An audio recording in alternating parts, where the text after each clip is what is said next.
All right, so today I want to talk about a popular term that I've been hearing lately. And I usually hear it when I'm talking to truck drivers that have gotten upset, they're disappointed, they are not happy with the amount of money that they're being paid. They don't feel like they're being compensated according to their value, right? And I think it's important for any business owner to always make sure that you bring X amount of value to the table and you are compensated according to the value that you bring. That's important. That's your job as a business owner, right? I think it's also a part of your job to understand the marketplace that you are in, that you're working in, right? That you're doing business in. And there's a marketplace and there are prices within that market, right? And you should evaluate that. You should study that before coming into whatever industry you're coming into and understand clearly how that works. Because when you understand the marketplace, you don't set yourself up for disappointment, right? Now, yes, it can go up and down, but when we study it and understand it, we have a general idea of what prices are in that marketplace. So when we go into it, we can expect to get those prices, right? But when you just go into the trucking industry based off of what you've been hearing, based off of all of the happy talk, then I think you set yourself up for disappointment, right? You have a certain expectation, and when the industry does not meet that expectation, you become frustrated with the industry, right? You can become frustrated with rates. Okay? And when that happens, I hear a lot of people say, I'm just going to let my truck sit. I'm not going to move my trucks for those types of rates, right? And that sounds good. That briefs well, but most people cannot back that talk up with real action, right?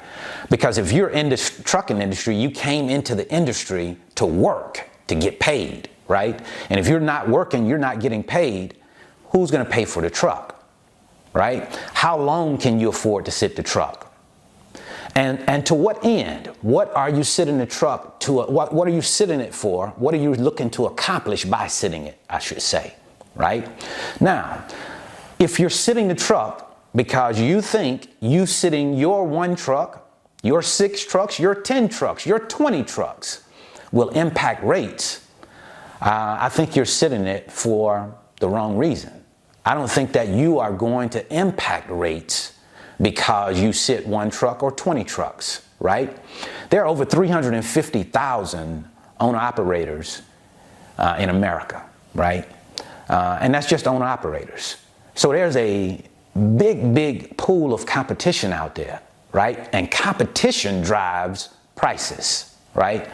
So you sitting your 1 truck will not impact prices. You would have to get a lot of people that are willing to go along with you, to see it like you see it, agree with your perspective. And thinking about how hard that would be. It's hard enough to get 2 or 3 people to agree on something, let alone hundreds or thousands of people, because that's the number you'll need to have a serious impact, I believe.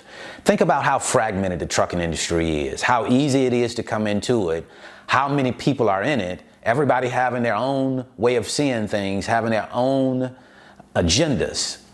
You know, many people are not going to agree on the same thing. And they're not going to see it like you see it and say, oh, okay, I'm going to go ahead and park my truck.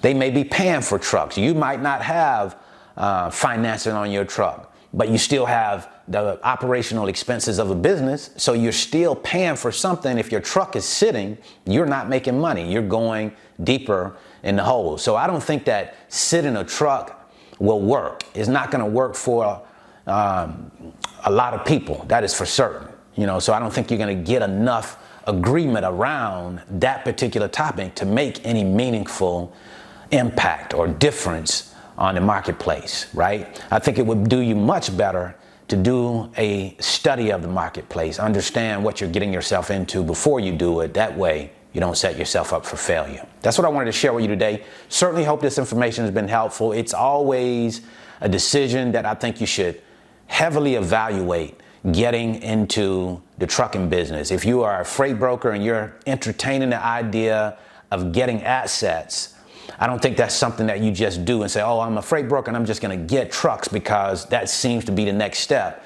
you really need to look at that decision before doing it. There's a lot that comes with that, and it's important that you understand how that works before stepping into that territory.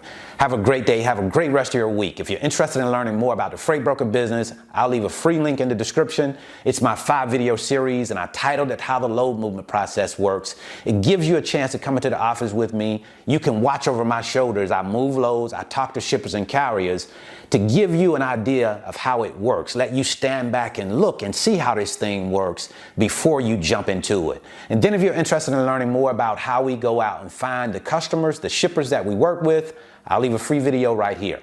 So until the next time, I wish you the very best in your life and business. See you all the way at the top of the mountain, because the bottom is much too crowded.